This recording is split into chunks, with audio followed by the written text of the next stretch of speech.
Olá, meus caros. Estamos aqui mais uma vez para uma aula sobre filosofia. O filósofo da vez é Baruch Spinoza. E aí,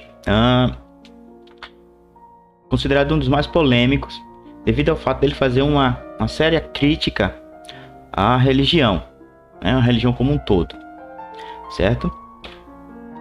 Então, dentro dessa abordagem que a gente vai fazer nessa aula, a minha intenção é apresentar a biografia de Spinoza, em seguida fazer uma breve introdução, né, observando a influência sofrida por Spinoza. Na sequência a gente vai verificar, resumidamente, 4 obras desse pensador. A primeira delas é o Tratado da Reforma do Entendimento, onde ele vai tentar fazer uma revisão, né? Aqui se trata fundamentalmente de uma teoria do conhecimento. Em seguida, a gente vai verificar, né? Vamos analisar o Tratado Teológico Político. É aqui que ele vai deferir uma crítica pesada, tá? À tradição judaico-cristã, tá? E aqui é onde ele vai polemizar de forma mais contundente. E por último, né, da série das 3 obras, a gente vai também analisar a Ética, né, de Spinoza. É o livro mais famoso dele, perfeito? E ali ele vai retomar todo o raciocínio e toda uma narrativa onde defende uma perspectiva, né, de entendimento, vamos dizer assim, de Deus, tá? E dentro dessa, o objetivo final, na verdade, né, com toda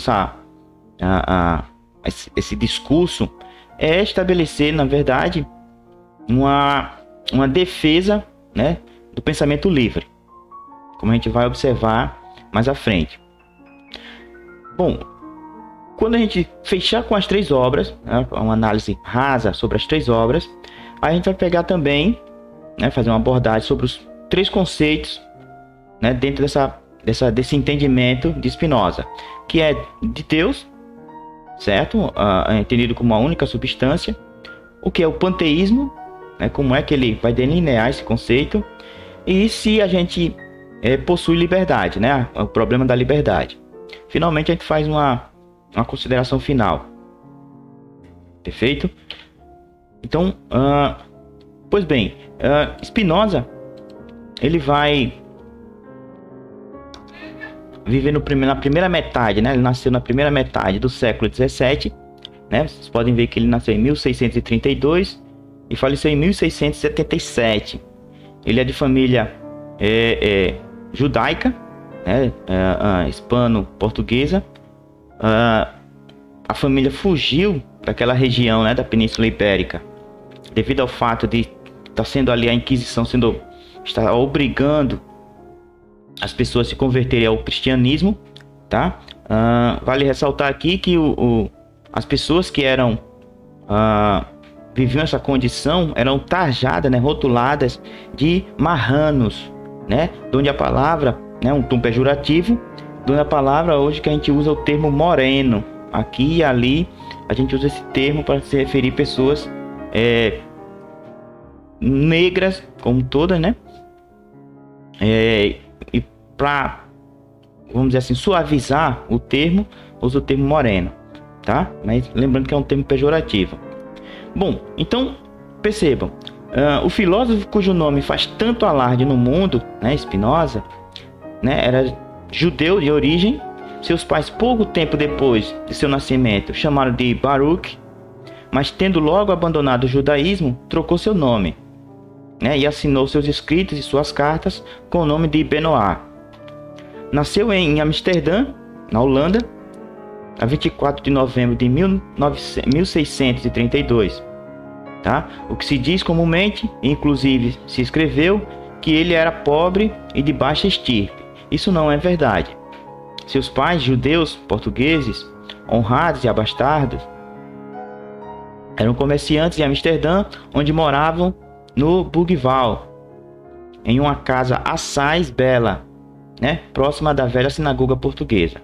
Seus hábitos, aliás, corteses e decentes, seus parentes e parentes por afinidades, pessoas despreocupadas e os bens deixados por seu pai e mãe, dão fé que tanto sua linhagem como sua educação estava acima do comum, tá? Então ele tem uma educação muito boa.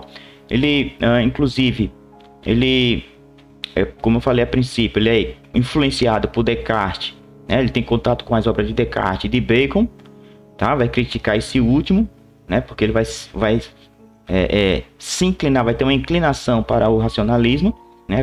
A corrente racionalista. E vai ter contato também com aquele movimento, né, os pensadores do período renascentista, né? Ele vem logo numa tradição, ele recebe toda uma tradição renascentista. Só para recordar, o Renascimento é aquele movimento cultural em que procura resgatar a cultura greco-romana, tá? Em detrimento, né, da cultura medieval, né? A retomada do gênero humano, né? O chamado humanismo. Perfeito? Então ele vai beber muito dessa fonte, né? Seus escritos vão estar vão vislumbrar tudo aquilo que é preconizado, né? Que é defendido pela Revolução Francesa, como por exemplo liberdade de expressão. Então Spinoza, ele é fortemente influenciado por Descartes, né? O pensamento de Descartes influenciou, né, é considerado o primeiro pensador moderno. Então ele vai influenciar toda a posteridade. Perfeito? Sua concepção dualista de ser humano ainda é sentida em diversos campos do conhecimento, né? Aquela ideia do conflito entre mente e corpo, né? Na linguagem de Descartes, corpo e alma. Ok? E seu método contribuiu grandemente para uma visão reducionista da realidade. Aqui a gente está falando do mecanicismo, né? Observar a natureza como uma engrenagem, uma máquina, né? Onde você pode analisar de modo separado, né? É aí onde vem a divisão das ciências. Sua tentativa, porém, de reconstruir o edifício do conhecimento talvez não tenha obtido resultados tão fecundos quanto o efeito demolidor que causou. Por isso podemos dizer, junto com alguns de seus comentadores, que Descartes celebrizou-se não propriamente pelas questões que resolveu, mas sobretudo pelos problemas que formulou, segundo os quais foram herdados pelos filósofos posteriores. A filosofia de Spinoza, Leibniz e Malebranche são exemplos disso, pois foram construídas a partir da meditação dos problemas postos por Descartes e seguindo estruturas provenientes do pensamento dele, tá? Então, de certo modo, todos os problemas que Descartes teve que se deparar, né? Ele relativamente deixou alguns por concluir, né? E a tradição racionalista vai se debruçar sobre esses problemas. Se você bem já teve contato com a filosofia de Descartes, ele vai partir do pressuposto de três substâncias, né? A substância infinita, Deus; a substância pensante, o homem; e a substância extensa, né? O mundo, né? É a res cogitans, o homem; res infinita, Deus; e res extensas, o mundo. Então ele vai trabalhar nessa perspectiva de três substâncias. Perfeito? É aí que entra uma grande divergência, vamos dizer assim, entre ele e Leibniz. Em sua filosofia, desenvolveu o racionalismo. Aqui a gente já está retomando Leibniz, tá? O racionalismo de Spinoza. Desculpa. Então aqui a gente vai tentar entender o que é esse racionalismo de Spinoza.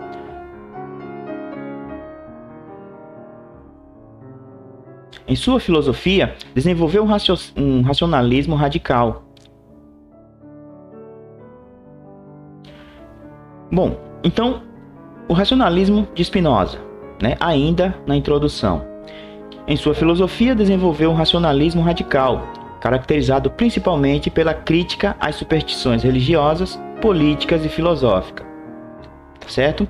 Então, perceba, existe quando ele fala aqui superstições, né, vamos dizer assim, uma má interpretação né, ou uma mistificação dessas abordagens, né, seja ela religiosa, política ou filosófica. Vai dar sempre um ar de misticismo, tá? Quando vai se tratar ou discutir essas áreas de conhecimento. Ele vai tentar romper com essa ideia.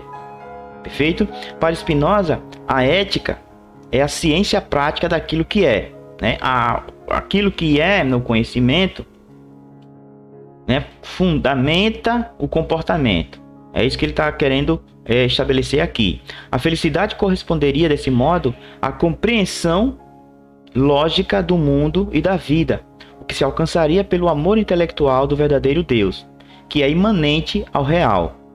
Há, portanto, como em Giordano Bruno, né, pensador renascentista, um panteísmo em seu pensamento, pois identifica Deus com a totalidade das coisas, Deus sive natura.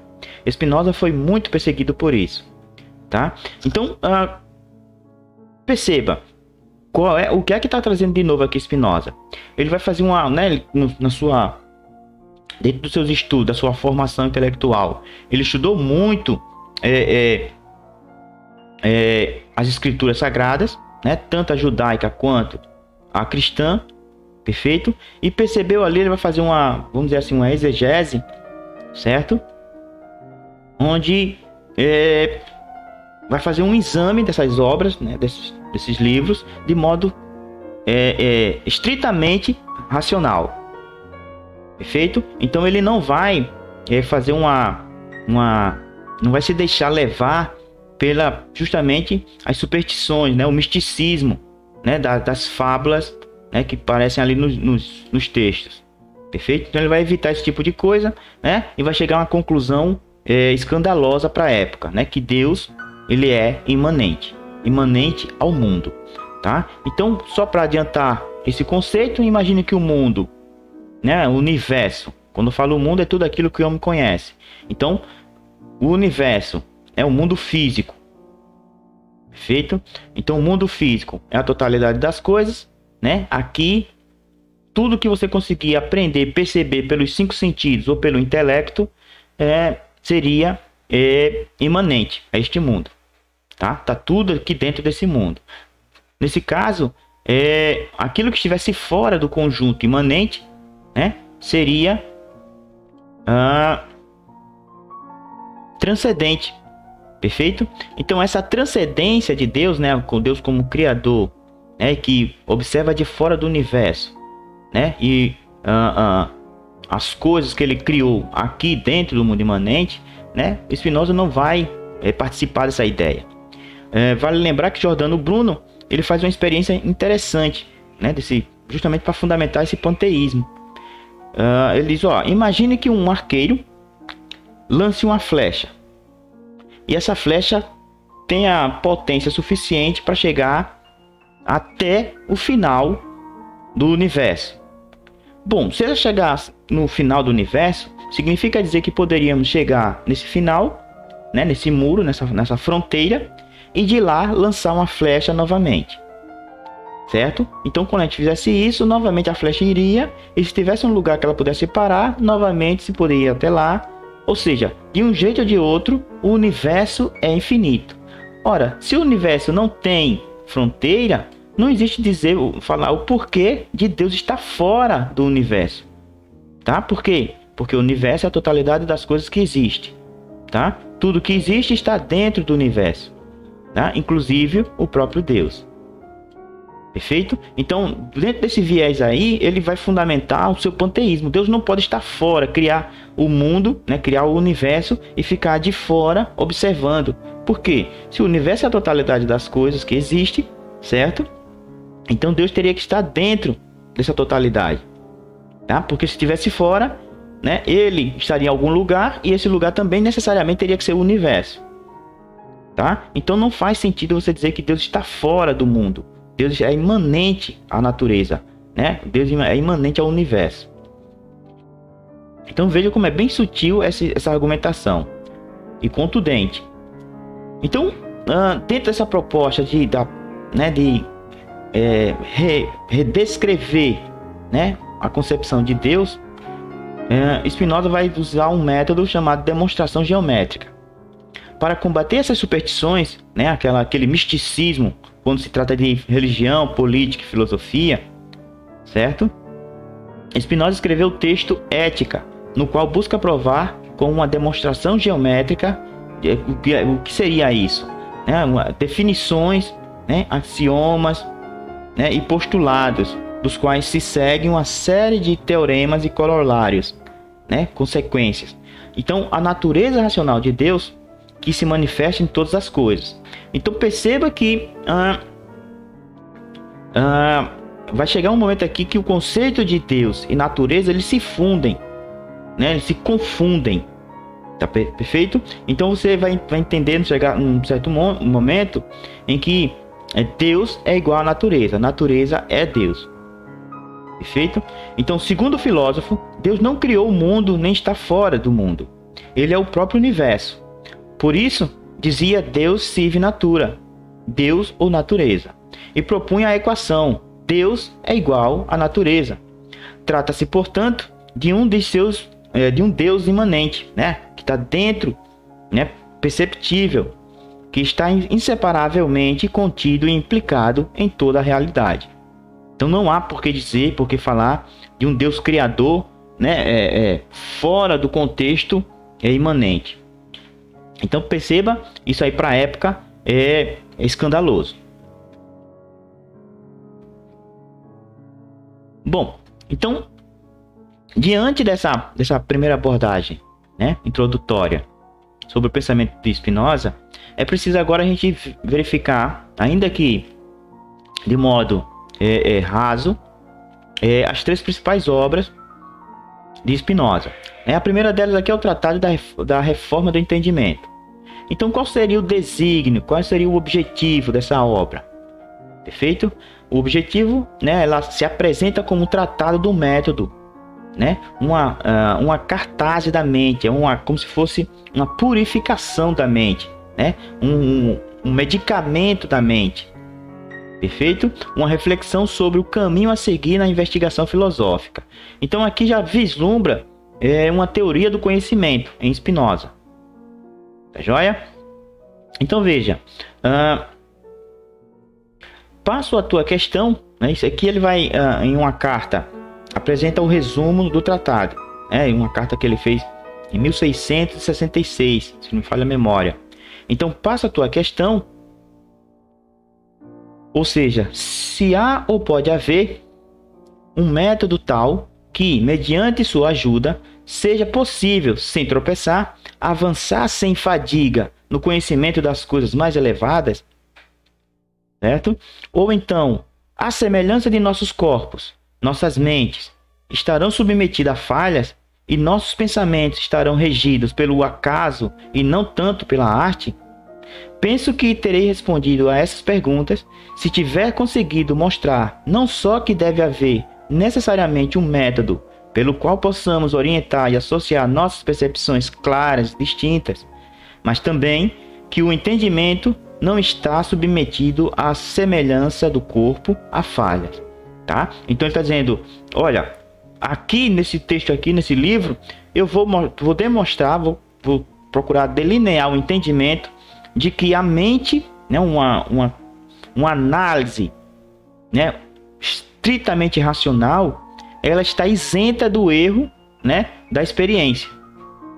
Perfeito? Então a experiência, né, seguindo aquela linha dos racionalistas, a experiência ela macula o conhecimento, né, com erros, né? Já uma abordagem estritamente racional tende-se, né, ele pretende mostrar isso, que vai evitar tal falha. Perfeito? Então veja que ele consegue, ele aqui demonstra uma afinidade com a corrente racionalista. Perfeito? Então vamos analisar a obra mais a fundo. Spinoza explica que a busca pela conquista das coisas que o homem, em geral, considera como bem supremo é nocivo ao gênero humano. Então veja, ele está dizendo aquilo que os homens dão certa importância, né, considera relevante, certo? Na verdade, apequena o indivíduo humano, certo? A aquisição de dinheiro, paixão carnal ou glória deve ser buscadas como um meio e de modo algum como fins, tá? Então, o dinheiro deve ser algo que me ajude a desenvolver, mas não deve ser o sentido da minha existência, tá? A glória não pode ser o sentido da minha existência, né? E qual seria o sentido da existência?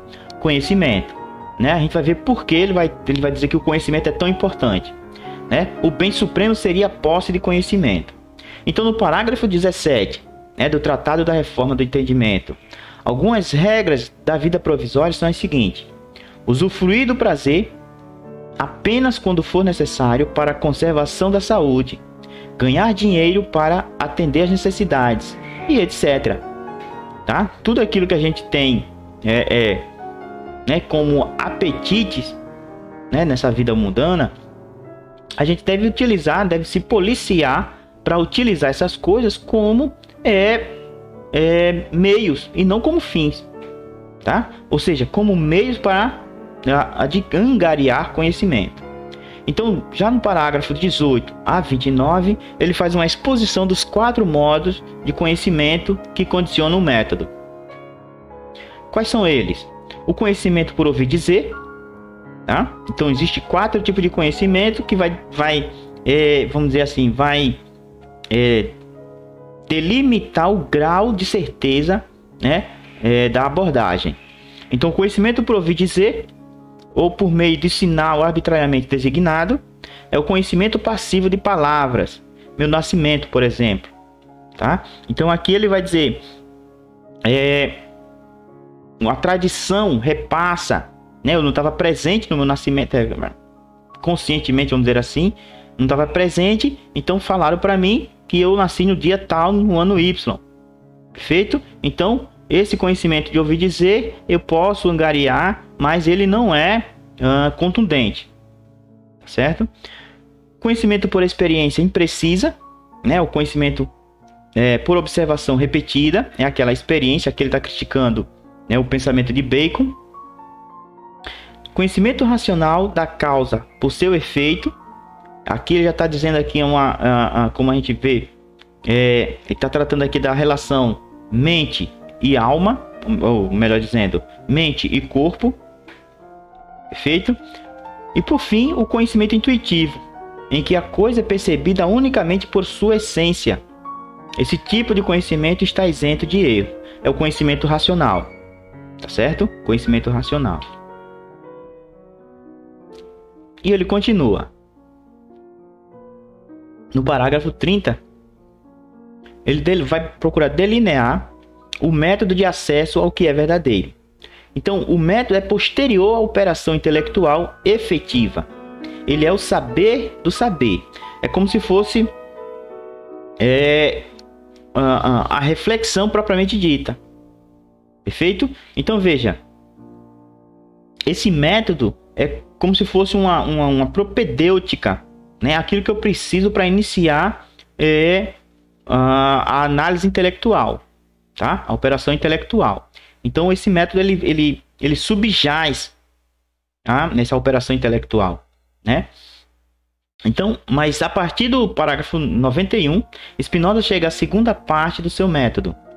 No entanto, essa parte permaneceu inacabada e se reduz a uma doutrina da definição, tá? Então, esse livro ele é inacabado, tá? Mas ele consegue estabelecer o entendimento do que é esse método, fundamentalmente, perfeito? Deixando por fazer justamente esse aspecto mais aprofundado do que seria esse método. Então, na página 78, o ponto principal de toda esta segunda parte do método refere-se exclusivamente ao conhecimento das condições de uma boa definição. Ok? Então, essa é vamos dizer assim, o entendimento ou a importância, né, do Tratado da Reforma do Entendimento, né, vamos dizer assim, uma revisão, né, da abordagem que deve ser feita pelo indivíduo para angariar conhecimento. A gente pode tomar como conclusão da obra de que o método não é suscetível de ser aprendido, né? Ele é uma propedêutica.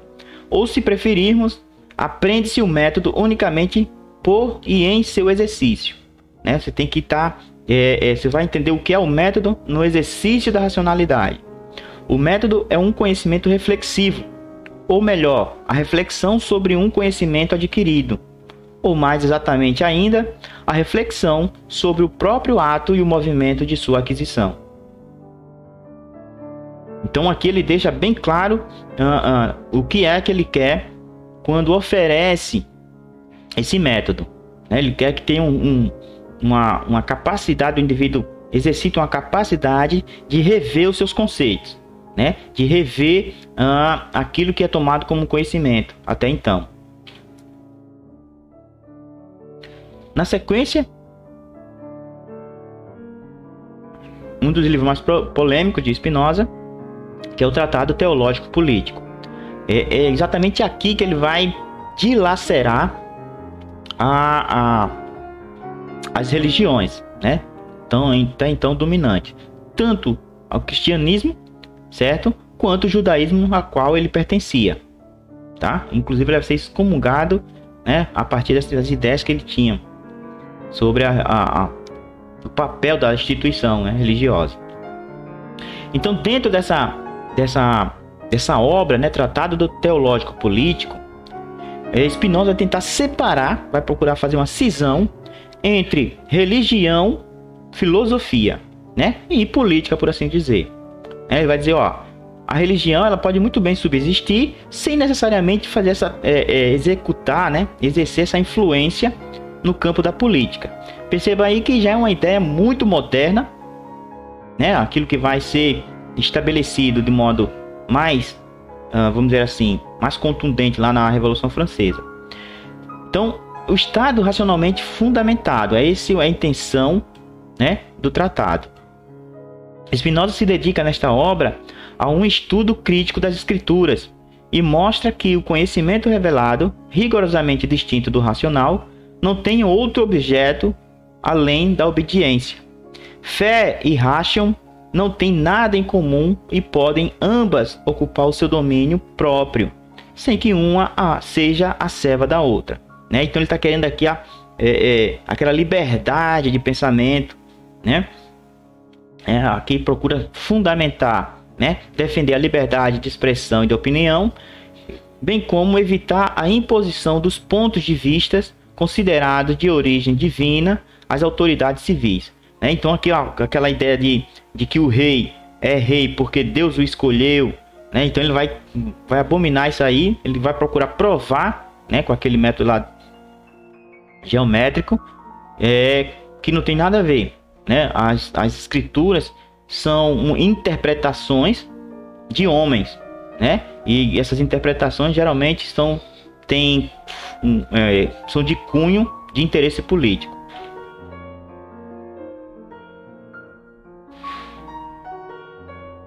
Então é exatamente isso que ele vai fazer a partir do capítulo 1. Certo? Ele vai levantar primeiro, fazer uma crítica em relação aos profetas.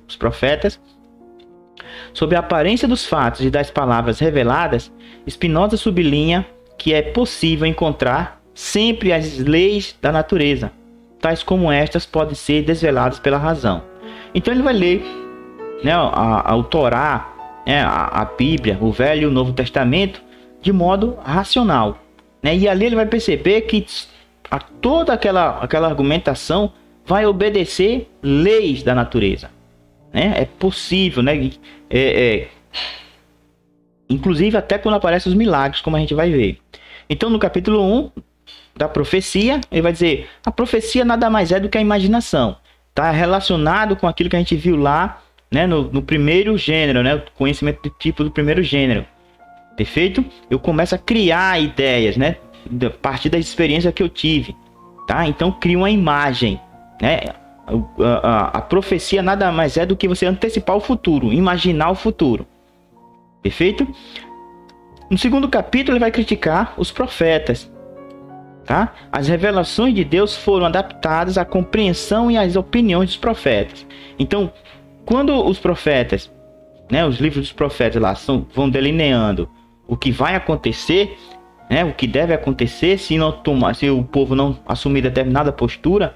O que eles estão fazendo, na verdade, é adaptar, né, as suas opiniões segundo aquela imaginação. Então a profecia é o que é a imaginação do profeta. O profeta, ele tem opiniões próprias, né, compreensões próprias. Então ele vai fazer essa descrição do que vai acontecer a partir da compreensão que ele tem das suas convicções, né, dos seus interesses, no final das contas. Então ele vai dizer que nada disso é místico, Deus não falou com ninguém, tá? Deus não revelou nada a ninguém. A primeira profecia é a imaginação de um homem, né? O profeta nada mais é do que faz uma interpretação daquilo que está acontecendo naquele momento ali, né? E de acordo com aquela estrutura, aquela dinâmica, promover determinado acontecimento lá na frente, né? Ele faz uma previsão, tá? Nada científico. Bom, capítulo 3 da devoção dos hebreus e o dom profético lhe teria sido atribuído de modo particular. Então ele vai dizer, como assim que os hebreus, os judeus, é o povo escolhido? De onde eles tiraram essa ideia? Quem disse isso? Certo? Então, com respeito ao entendimento e à verdadeira virtude, nenhuma nação foi distinguida de outra. Certo? Nenhuma nação é melhor do que outra. Os judeus não é melhor do que nenhum do outro povo, não é o povo escolhido, tá? Assim, não existe uma nação que Deus tenha escolhido de preferência às outras. Todas as nações são o próprio Deus no final das contas.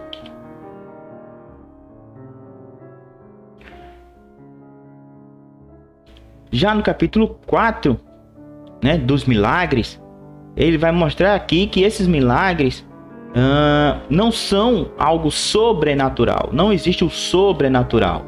O sobrenatural seria algo transcendente, algo que estaria fora da natureza, né? E a gente viu lá, né, com aquela ideia lá da infinitude, né, de Giordano Bruno, que ele vai reformular, que não existe nada fora da natureza. Tudo que acontece faz parte da natureza, né? A gente tem um hábito no final das contas, de chamar de sobrenatural aquilo que a gente não tem costume de testemunhar ou que a gente nunca testemunhou, certo? Então, não deve ser entendida como prova da existência de Deus, primeiro de tudo. Por quê? Porque seria algo fora da natureza. Se ele concebe Deus como a própria natureza, esse sobrenatural não pode ser prova da existência de Deus, né? Seria, na verdade, motivo de confusão. Deus age enquanto a natureza age, de acordo com a ordem costumeira. Então, aquilo que a gente pode delinear como milagre, né, sobrenatural, na verdade, o sobrenatural seria a própria natureza agindo de forma que a gente nunca houvesse testemunhado, certo? Ou não segue um período específico de acontecimento, né? Um período que uma pessoa possa testemunhar duas vezes, tá certo? Então a natureza conserva uma ordem eterna, fixa e imutável. Não existe uma quebra de ordem, né? Então esse sobrenatural não pode ser patente. Por quê? Porque a natureza ela segue uma ordem fixa, imutável, né? Não existe sobrenatural, não existe um milagre. Tudo que acontece, acontece segundo as leis da natureza.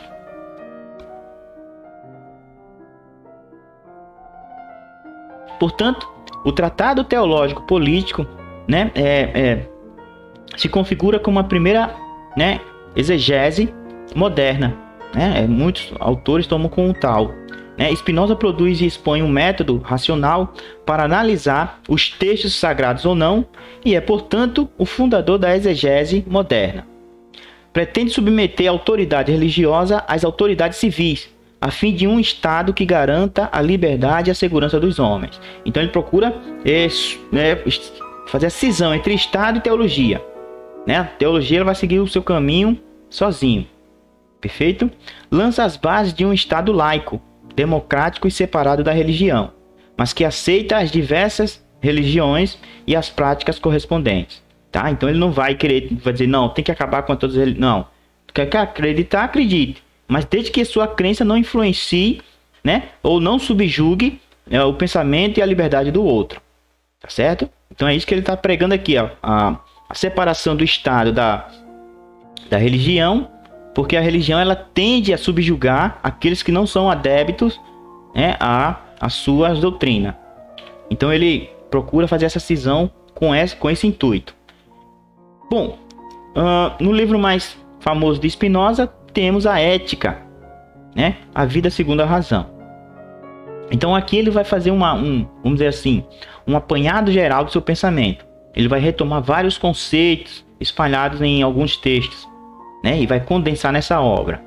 A formulação do monismo de Spinoza, que afirma a existência de uma substância única, a substância divina infinita, que se identifica com a natureza, daí a famosa fórmula, né, a gente já viu, Deus sive natura, motivo pelo qual Spinoza é frequentemente considerado um panteísta. É aqui que ele vai delinear o seu panteísmo com mais veemência, né? Vai ser mais contundente nessa definição.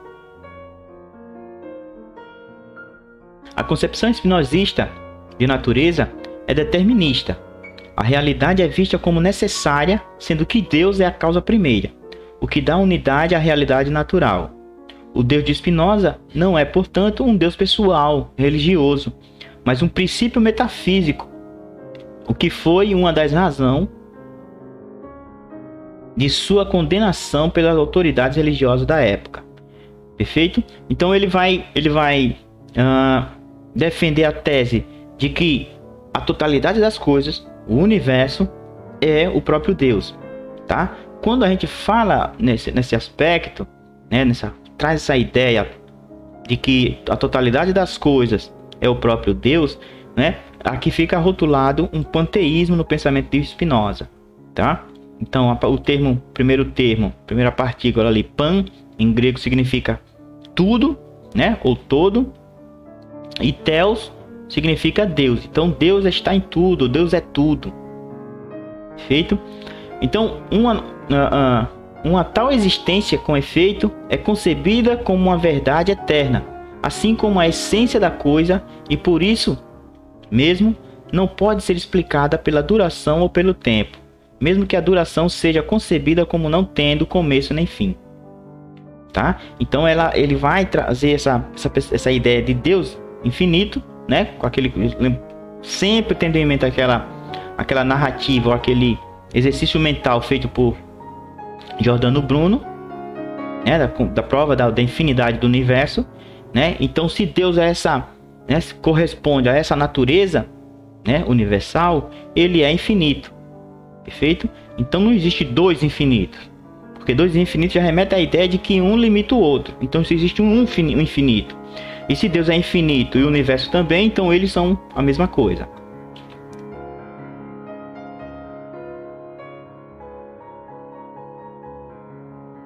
Então aqui eu trouxe uma citação de Spinoza, né? Justamente essa demonstração de Deus, né? Esse panteísmo, onde ele diz o seguinte, abre aspas: tudo que é Deus, né? Tudo que existe em Deus. E Deus não pode ser considerado uma coisa contingente, certo? Pois ele existe necessariamente e não de uma maneira contingente. A respeito dos modos da natureza de Deus, estes derivam necessariamente dessa natureza também, não de uma maneira contingente. E isso tanto se considerarmos a natureza divina absolutamente, quanto se a considerarmos como determinada a agir de uma certa maneira. Além disso, Deus é causa desses modos não apenas na medida em que eles existem, né, simplesmente, mas também na medida em que os consideramos como determinados a produzir algum efeito. Pois se não são determinados por Deus, é impossível, mas não contingente, que eles se determinem a si próprios, mesma proposição. E se, ao contrário, são determinados por Deus, é impossível, mas não contingente, que eles próprios se tornem indeterminados. Tá? Então, portanto, tudo é determinado pela necessidade da natureza divina, não existe, não apenas a existir, mas também a existir e a produzir algum efeito de certa maneira, e nada é contingente. O que é que está definindo aqui? Né? Não existe a liberdade. Tudo que existe ali tem uma finalidade, tem uma inclinação para fazer o que lhe corresponde enquanto parte da natureza. Tá? Então não existe o contingente. Deus é necessário e contingente ao mesmo tempo, porque suas partes, né, as partes que o compõem, né, exercem uma função, né, que permite essa, vamos dizer assim, essa unidade chamada Deus. Portanto, não existe, né, repito, não existe a possibilidade do homem ser livre no sentido amplo. A liberdade aqui em Spinoza vai ter outra configuração, vai ter outra ideia, tá? Na parte quarta da ética, Spinoza introduz seus conceitos centrais com base nas teses anteriores sobre o ser, a causalidade e a natureza humana, intelectual e emocional. A servidão humana consiste na submissão a nossas paixões, ao passo que a liberdade humana, examinada na parte 5, consiste na libertação por meio do intelecto. Sua concepção é assim fortemente racionalista, e o exercício da liberdade é de conduta ética, pressupõe o entendimento da condição humana. Então veja, ele vai dizer aqui o que é a liberdade. A liberdade, ela se configura através do conhecimento. O homem é mais livre na medida que ele compreende como é que funciona a realidade, né? Essa realidade que ele delineou. Então essa é o conceito de liberdade. Eu sou livre na medida em que me desprendo, né? Não dou valor, né? Eu deixo de modo secundário os apetites, né? E as paixões da vida, certo? E inclino-me para a aquisição de conhecimento, né? Entender como é que funciona a engrenagem do mundo, tá? Então aqui ele reforça a ideia, né? Abre aspas, a alma enquanto racional não pretende outra coisa senão o conhecimento, e tampouco julga que coisa alguma lhe seja útil senão o que leva ao conhecimento. Mas a alma não tem certeza a respeito das coisas senão na medida em que tem ideias adequadas, ou na medida em que raciocina. Logo, não existe coisa alguma que saibamos com certeza ser boa para nós senão o que leva realmente ao conhecimento, e coisa alguma que saibamos, ao contrário, ser má, senão o que impede que conheçamos, tá? Então, mal e bem, né, remete à ideia de posse ou impedimento de posse do conhecimento. Então, aquela postura lá da religião em submeter, né, a população, né, segundo seus preceitos religiosos, né, é um mal. Por quê? Porque impede que as pessoas tenham liberdade de pensamento, né, liberdade de buscar o conhecimento, tá certo?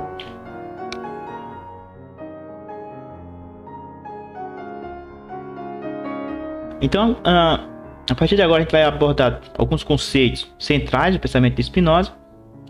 O primeiro deles é substância. Já ficou mais que entendido que essa substância única se trata do próprio Deus, né? A totalidade de tudo é a única substância. Portanto, Deus é a única substância.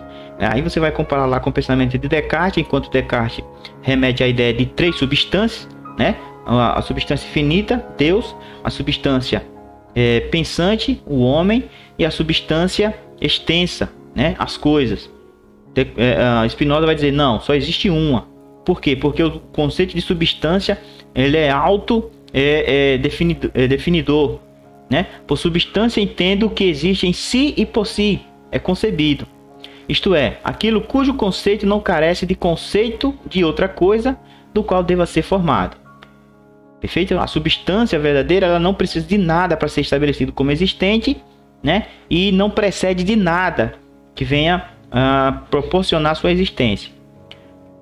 Sua definição de substância está apoiada, portanto, na de Descartes, para quem a substância é aquilo que não precisa de nada fora de si mesmo para existir.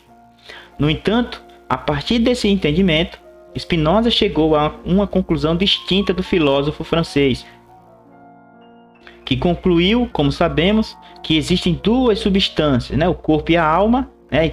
E o próprio ser infinito, né? A raiz infinita, Deus.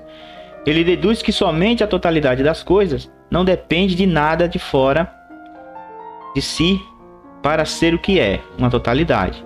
Tá? Então a substância, né? Natureza e Deus é uma e mesma coisa. Inclusive, ele vai abordar primeiro esse conceito de substância para estabelecer a ideia de que essa substância é o próprio Deus.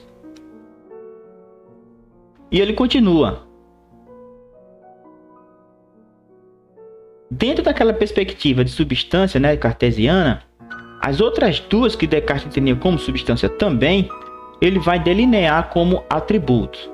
Né? Atributos de quem? Dessa substância maior, que é o próprio Deus. Então, só existe uma substância, a substância finita, Deus, a natureza. O homem, né, a alma e as coisas, o mundo, o que são? Atributos. Né? Por atributos entendo o que o intelecto percebe da substância como constituindo a essência dela. Né? Então, o que é que eu percebo de Deus? As outras coisas. Como é que eu vejo Deus? Vendo as outras coisas, né? Percebendo a mim mesmo e as outras coisas. Assim eu consigo perceber Deus. Por Deus, entendo o ente absolutamente infinito, isto é, uma substância que consta de infinitos atributos, cada um dos quais exprime uma essência eterna e infinita. Perfeito? Então essa é a ideia. Tenho de um lado a substância única, o universo, Deus, natureza. Do outro eu tenho os atributos. Perfeito? Tudo aquilo que eu consigo perceber, né, dessa substância majoritária. Assim como substância única, no mesmo ato em que Deus cria a si mesmo, pois existir faz parte de sua essência, ele cria também, continuamente, todas as coisas, que são efeitos de sua potência infinita, também denominado modo da substância. Deus, ou natureza, então pode ser compreendido sob dois aspectos. Né? Deus é natureza naturante, que proporciona, vamos dizer assim, né, nesse movimento das coisas, né, a mudança de uma coisa para outra, né, o movimento das coisas, a transformação das coisas, né, natureza naturante, que é a substância e os seus atributos como uma atividade eterna e infinita, causadora do real, e natureza naturada, que é a totalidade dos efeitos ou modos da atividade da natureza naturante. Perfeito? Então Deus, essas duas, vamos dizer assim, essas duas ideias, né? Esses dois aspectos que proporcionam a existência do universo.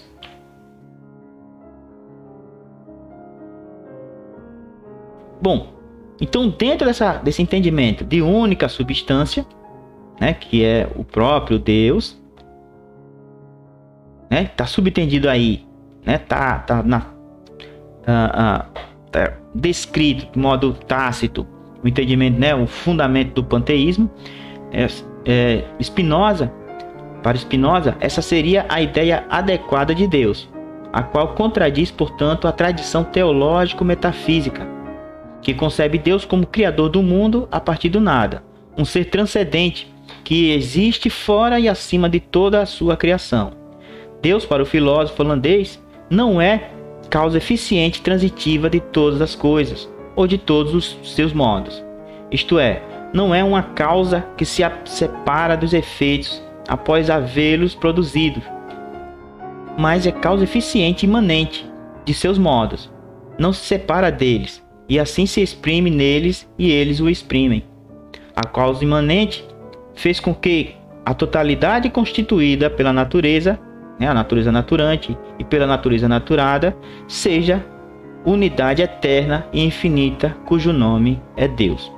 Tá? Então perceba, não é que o que está em xeque aqui. Se você olhar para a natureza tem leis irrevogáveis, né, eternas. Então tudo que é transformado, modificado, executado na natureza faz parte da essência da própria natureza, né? É uma lei que ela estabelece para ela mesma seguir. Tá? Então não há por que dizer de criação, né? Deus não criou a natureza, porque aí é falar que Deus criou a si próprio, né? Então criou suas partes. Não faz sentido falar isso, né? Existe aí uma imanência. Essa imanência não permite essa ideia de criação, tá certo? Deus é a própria criação.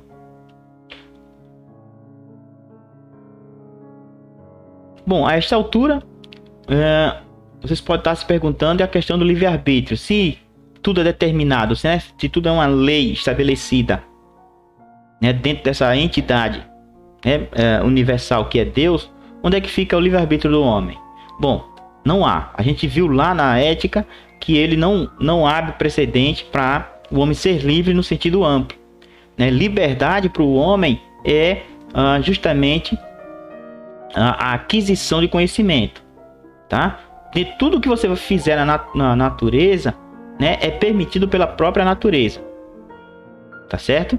Então, se você imaginar que todas as suas escolhas são de natureza, né, para ser aqui redundante, de natureza do seu entendimento, não é verdade, né? Tudo que você faz é permitido pela condição do real, né? E o real está organizado de tal forma que você pode fazer determinadas coisas, né? O que você só faz o que é permitido pelas leis da natureza, tá certo?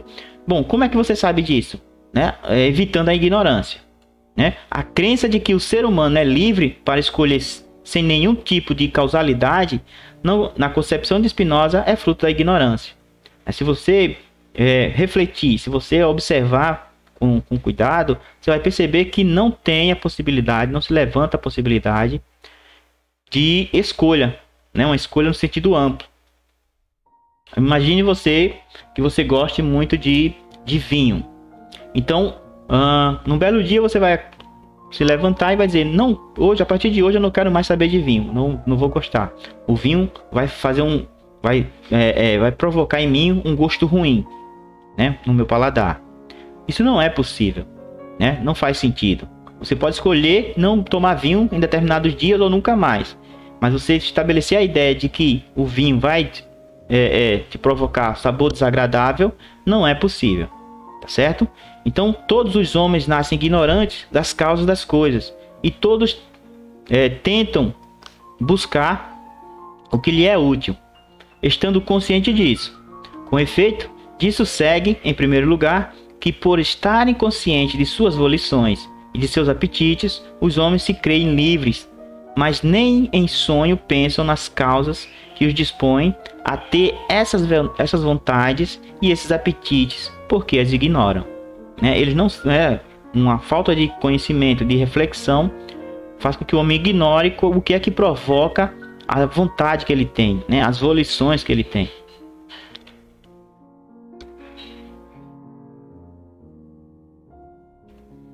Portanto, para finalizar, não há o Deus transcendente, tá? Transcendente é aquele que está separado e acima das coisas, exercendo sobre ela seu conhecimento e poder. O Deus que cria, que provê, que abençoa e que castiga. Não existe esse Deus para Spinoza, tá? Para ele, Deus é uma substância imanente ao próprio universo, né? Um Deus imanente é aquele cuja criação confunde-se com ele, é parte dele e sua obra. Como só há um ser infinito e perfeito, tudo que possa ser afirmado é esse ser. Não é fruto dele ou criação dele, mas ele mesmo. Não haveria nada antes ou depois de Deus, pois ele criou o próprio tempo. O tempo e sua passagem seria só a nossa percepção do deslocamento, nascimento, morte, crescimento e diminuição, multiplicação e divisão, alteração de estado. Essa visão panteísta de Spinoza hoje influencia nossa concepção de ecologia, já que também somos parte da criação, ou seja, parte de Deus, certo? Então é um pensamento muito contundente, né? Muito intrigante, no mínimo, certo? Vai influenciar muitos pensadores importantes, inclusive um dos que eu gosto muito, que é Nietzsche, tá? O espinosismo é uma filosofia da salvação, viver segundo o verdadeiro conhecimento, tá? Essa é a ética, né? Aqui é a concepção de ética. Eu vou viver em função, né?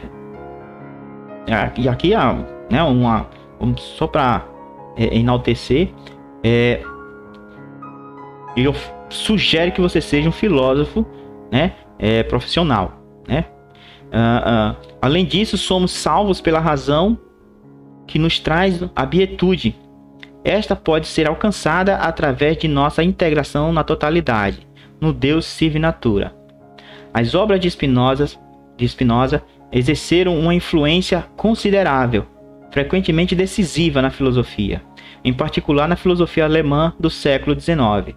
De Hegel e Fichte a Nietzsche, todos tomaram-lhe de empréstimo ideias importantes, adaptando-as às suas próprias reflexões filosóficas.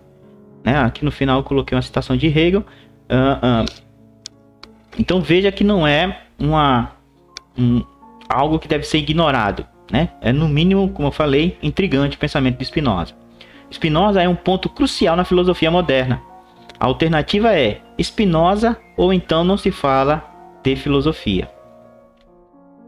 Então, perceba, né, a partir daquela crítica que ele faz, né, da religião, né, do papel da religião na sociedade, ele vislumbra, né, uma liberdade de pensamento, uma liberdade de opinião, né, o livre pensar, né, e isso aí só pode ser estabelecido num Estado democrático, onde o Estado não esteja sob o viés da conduta da religião, né, seja ela qual for. Joia, pessoal? Então a gente encerra por aqui, tá? Procurem, né, quem verificou, percebeu que é interessante, né, o pensamento espinosista, procura adquirir esses textos, aprofunda um pouco mais, tá? E a gente se vê na próxima aula. Até mais.